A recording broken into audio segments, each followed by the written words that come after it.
Hello student, now we start our chapter 10th. First heading is why do we respire? हम respiration क्यों करते हैं? In chapter 2, you learn that all organisms made up of small microscopic unit called cells. A cell, the smallest and structural functional unit of an organism. Each cell of organism performs certain functions such as nutrition, transport, excretions, reproductions. To perform these functions, the cells need energy. Even when we are eating, sleeping, reading, required energy. But where does this energy comes from? Can you say why your parents insist that you should eat regularly? The food had stored energy which is released during energy. Respiration क्यों करते हैं? तो हमने second chapter जो read किया था उसमें हमने माइक्रो ऑर्गेनिज्म के बारे में पढ़ा था कि माइक्रो ऑर्गेनिज्म जो होते हैं वो बहुत छोटे छोटे यूनिट से मिलकर बने होते हैं जिन्हें कि हम सेल्स कहते हैं। और ये सेल्स जो होती हैं वो परफॉर्म करती हैं हमारी बॉडी के अंदर डिफरेंट फंक्शंस को, जैसे कि न्यूट्रिशन, ट्रांसपोर्टेशन करना, एक्सक्रीशन करना, रिप्रोडक्शन करना। जो बॉडी के अंदर जितने भी ऑर्गन सिस्टम होते हैं वो अपना अपना फंक्शन करते रहते हैं और हम सब जो हैं वो फंक्शन ये बॉडी के अंदर होते हैं। ये किस प्रकार होते हैं? इन फंक्शन को करने के लिए हमें एनर्जी कहाँ से मिलती है? इवन जब आप खाना खा रहे होते हो या सो रहे होते हो, पढ़ते हैं, उस समय भी हमें एनर्जी की रिक्वायरमेंट होती है अपने फंक्शन परफॉर्म करने के लिए। घर पर भी अपने बड़े पेरेंट्स जो होते हैं या बुजुर्ग दादा दादी नाना नानी होते हैं वो भी कहते हैं कि आपको समय पे खाना खाना चाहिए, रेगुलर खाना लेना चाहिए। ये हमें क्यों जरूरत है? फूड है स्टोर एनर्जी, जो खाना होता है उसी के अंदर एनर्जी जो है स्टोर होती है which is release during respiration. और यही एनर्जी हमें रेस्पिरेशन के थ्रू रिलीज होती है बॉडी के अंदर।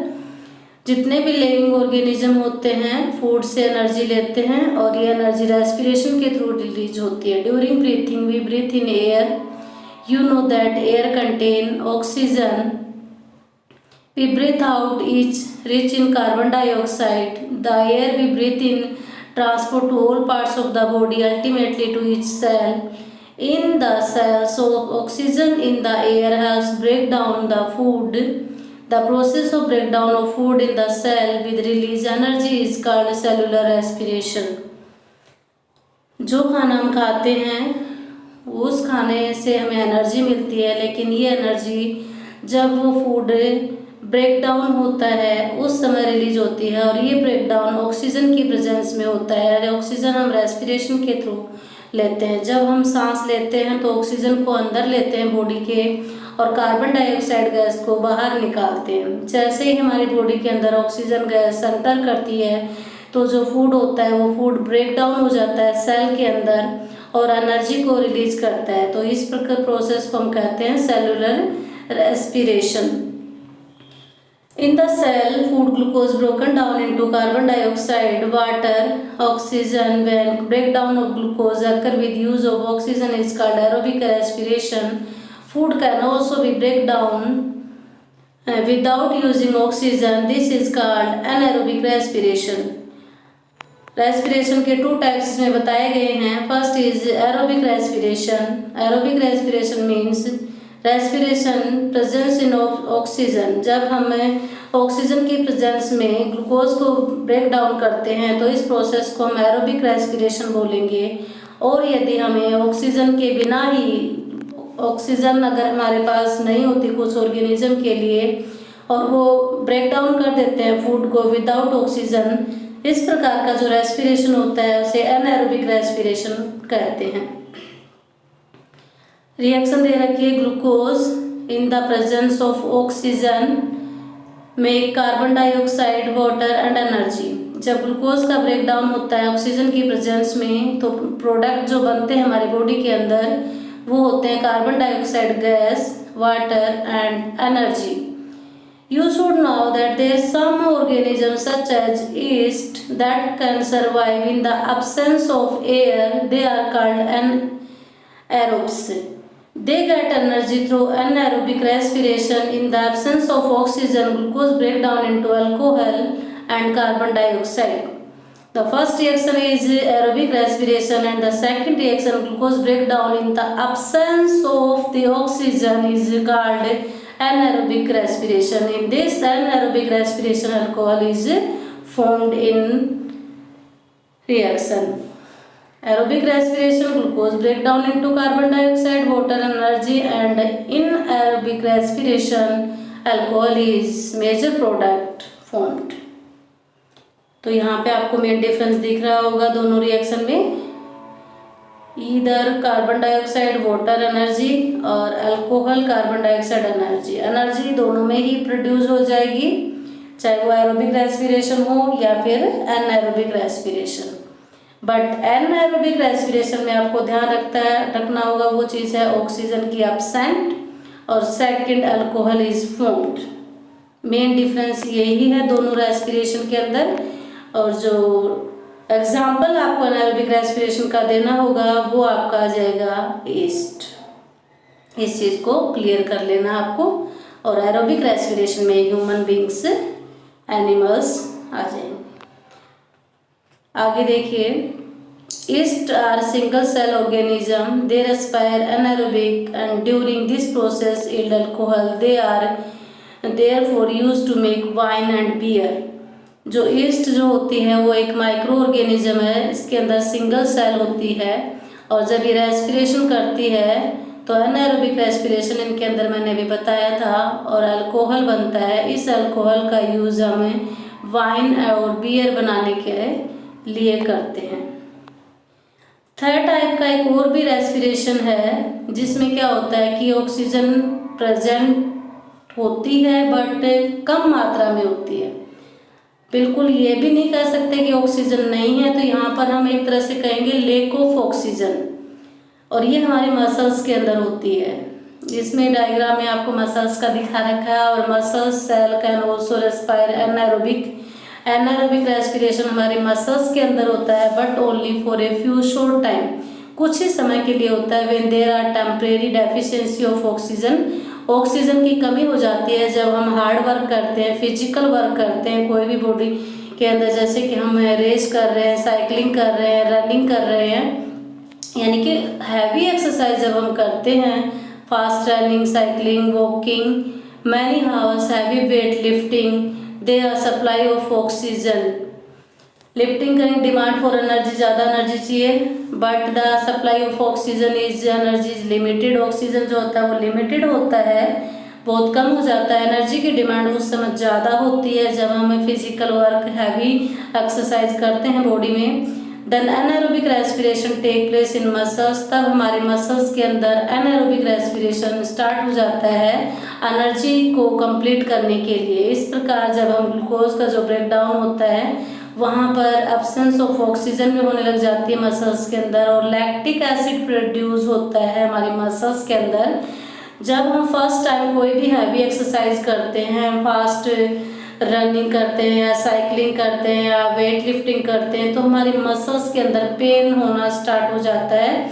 और वो पेन इसीलिए स्टार्ट होता है क्योंकि हमारी मसल्स के अंदर एक एसिड बन जाता है, वो एसिड होता है लैक्टिक एसिड। इसी लैक्टिक एसिड के कारण मसल्स में क्रैम्प्स स्टार्ट हो जाती है, जकड़न, दर्द होना शुरू हो जाता है। और 3-4 दिन लगातार जब ये एक्सरसाइज हम कंटिन्यू करने लग जाते हैं तब ये हमारी बॉडी के अंदर जो लैक्टिक एसिड बनता है वो हट जाता है और पेन होना बंद हो जाता है। Have you wondered that you get muscles cramp after heavy exercise? The cramp occur when muscles respire anaerobic, the partial breakdown of glucose produces lactic acid. The accumulation of lactic acid causes muscle cramp. We get relief from cramp after hot water bath or massage. इसमें हम क्या करते हैं, जब हमारे muscles के अंदर pain start होता है, क्रैम्प स्टार्ट हो जाता है लैक्टिक एसिड बनने के कारण, तब हमें रिलीफ लेने के लिए या तो गर्म पानी या मसाज करते हैं, फिर हमें वहाँ से रिलीफ मिलता है पेन से। हॉट वाटर बाथ और massage improve circulation of blood, blood का सर्कुलेशन स्टार्ट कर देता है हॉट वाटर और massage. As a result the supply of oxygen to the muscles increase. जैसे ही हम हॉट वाटर मसाज बॉडी के अंदर करते हैं तो ऑक्सीजन जो है बॉडी के अंदर जाना स्टार्ट हो जाता है ब्लड सर्कुलेशन के through. Increase in the supply of oxygen result the complete breakdown of lactic acid into carbon dioxide and water. तो इसमें क्या होता है, ब्रेकडाउन हो जाता है ग्लूकोज का कंप्लीट, और लैक्टिक एसिड जो बना था उसकी जगह वो चेंज हो जाता है कार्बन डाइऑक्साइड और वाटर के अंदर। ये चीज़ इसमें बनने स्टार्ट हो जाती हैं।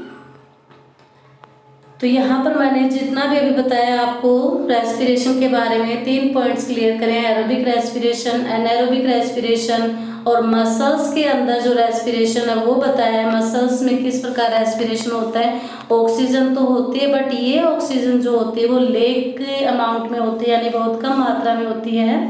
एक तरह से एनारोबिक रेस्पिरेशन हमारी मसल्स में होता है, और मसल्स में लैक्टिक एसिड बनने के कारण हमारी मसल्स में पेन स्टार्ट होता है, और इस लैक्टिक एसिड को वहाँ से अगर हमें हटाना है, ख़त्म करना है, तो हमें मसाज या गर्म पानी का इस्तेमाल करना होता है।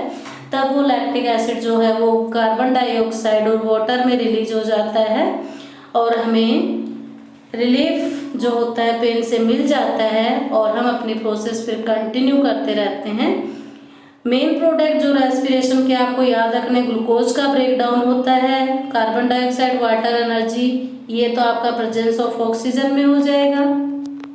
इस रिएक्शन को आपको बिल्कुल अच्छे से याद रखना है। सेकंड, आपको एब्सेंट में याद रखना है कि एब्सेंट अगर है ऑक्सीजन तो क्या बनेगा, अल्कोहल मेजर प्रोडक्ट है। और थर्ड जो पॉइंट है आपका, ये भी बहुत इंपॉर्टेंट है, इसमें भी आपको एक लैक्टिक एसिड बन रहा है मसल्स के अंदर, ये आपको क्लियर हो रहा है इस रिएक्शन के अंदर। एनर्जी हर एक रेस्पिरेशन में बनेगी, ये आपको ध्यान रखना है। और water, carbon dioxide aerobic anaerobic respiration में बनते हैं। नेक्स्ट टॉपिक जो है ब्रीथिंग। ब्रीथिंग का मीनिंग है कि सांस लेना, यानी intake of oxygen and out carbon dioxide from respiratory system is called breathing.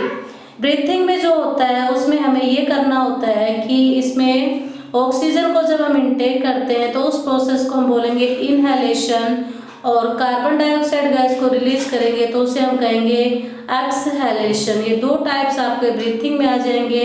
Breathing जो होती है वो एक फिजिकल प्रोसेस होती है, जबकि रेस्पिरेशन जो होता है वो एक केमिकल प्रोसेस होती है। केमिकल का मीनिंग होता है कि कोई नई चीज़ बनना, और फिजिकल प्रोसेस में जो होता है उसमें कोई नई प्रोडक्ट नहीं बनता, सिर्फ वो प्रोसेस चलती है। ब्रीथिंग में हमने क्या किया, ऑक्सीजन को इनटेक किया है, कार्बन डाइऑक्साइड को रिलीज किया है, बस कुछ नहीं हुआ, उसमें कोई नया प्रोडक्ट तो बन नहीं रहा।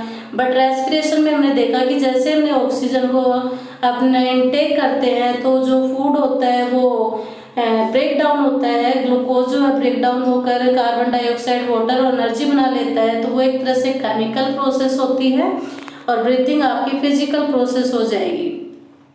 अब होता है इसमें ब्रीथिंग रेट। ब्रीथिंग रेट क्या होता है कि आप 1 मिनट में कितने बार ऑक्सीजन को लेते हो और कार्बन डाइऑक्साइड को छोड़ते हो, वो आपकी जो रेट है वो ब्रीथिंग रेट कहलाती है। The number of times of person breathing in a minute is termed as the breathing rate. During breathing inhalation exhalation take place alternately. A breathing means 1 inhalation plus और 1 exhalation, यानी कि एक बार आपने oxygen को अंदर लिया और कार्बन डाइऑक्साइड को छोड़ा, इनहेलेशन एक्सहेलेशन काउंट करेंगे। इस प्रकार 1 मिनट में आप कितनी बार इनटेक करते हो ऑक्सीजन को और कितनी बार रिलीज करते हो कार्बन डाइऑक्साइड गैस को, तो वो जो प्रोसेस होती है वो आपकी कहलाती है ब्रीथिंग रेट। अप्रोक्सीमेटली हमारी बॉडी के अंदर जो ब्रीथिंग रेट होती है वो होती है 15 to 18, 15 से 18 बार हम 1 मिनट में सांस लेते हैं। ये हमारी ब्रीथिंग रेट एक नॉर्मल एडल्ट की होती है, बट चेंज हो जाती है। ये बच्चे में जो होती है ब्रीथिंग रेट ज़्यादा होती है, वो जल्दी जल्दी सांस लेता है, और बुजुर्ग जो होते हैं उनकी ब्रीथिंग रेट कम होती है, वो ऑक्सीजन और कार्बन डाइऑक्साइड जब रिलीज करते हैं तो 1 मिनट में उनकी क्वांटिटी कम आती है। इस प्रकार ब्रीथिंग रेट वेरी करता है अकॉर्डिंग टू एज। और सेकेंडली ये वेरी करेगा आपकी एक्सरसाइज। जब हम कोई एक्सरसाइज करते हैं तो हमारी ब्रीथिंग रेट ऑटोमेटिक बढ़ जाती है, इंक्रीज हो जाती है। सांस हम जल्दी जल्दी लेते हैं, ऑक्सीजन की डिमांड ज़्यादा होती है बॉडी के अंदर ऑक्सीजन पूरी करने के लिए, हमें जल्दी जल्दी रेस्पिरेशन करना होता है, ब्रीथिंग रेट जल्दी चलती है, तो वहाँ भी हमें ये देखना होता है। अब आपके लिए जो टेबल 10.1 दी गई है, change in breathing rate under different condition. जब आप नॉर्मल कंडीशन में होते हो, after a brisk walk for 10 minutes, अगर आपने ईंट उठाई है अपने हाथ में और चले हो 10 मिनट, उसके बाद ब्रीथिंग रेट देखना। After running fast 100 metre, 100 metre आप तेज दौड़ के आए हो, तब आपकी ब्रीथिंग रेट काउंट करना। और रेस्ट, जब आप रेस्ट कर रहे हो तब ब्रीथिंग रेट देखना कि आपकी कितनी आती है। ब्रीथिंग रेट आप काउंट करके इस टेबल में फिल करके देखोगे और आपको पता चल जाएगा कि वेरी करेगी। जब नॉर्मल स्टेज में होते 15 से 18 बार आ जाएगी। जब आपने ब्रिस्क वॉक फॉर 10 मिनट्स, ईंट को लेकर 10 मिनट तक आपने वॉक करके फिर आपकी ब्रीथिंग रेट काउंट करी है तो वो ज़्यादा हो जाएगी। तेज़ भाग कर आए हो आप 100 मीटर, तब और भी ज़्यादा हो जाएगी। और रेस्ट के टाइम पे तो आपकी ब्रीथिंग रेट कम हो जाएगी, ज़्यादा नहीं होगी। इस प्रकार ये टेबल फिल आप कर सकते हो। On the average, an adult 15 to 18 times in a minute during heavy exercise, breathing rate can 25 per minute. While exercise, not only do we breathe fast, we also take deep breaths and thus inhale more oxygen. तो ये मैंने आपको बता दिया, 15 से 18 बार normal होती है हमारी। एक्सरसाइज वगैरह करेंगे तो 25 तक भी चली जाएगी। गहरी गहरी सांसें भी लेते हैं जब हैवी एक्सरसाइज वगैरह करते हैं। ऑक्सीजन की डिमांड जो होती है हमें बॉडी में कंप्लीट करनी होती है। जो नेक्स्ट टॉपिक है वो हमारा है हाउ डू वी ब्रीथिंग, हम सांस कैसे लेते हैं। ये टॉपिक जो है वो हम कल करेंगे। आज के लिए आपके लिए इतना ही सफिशिएंट है। Thank you.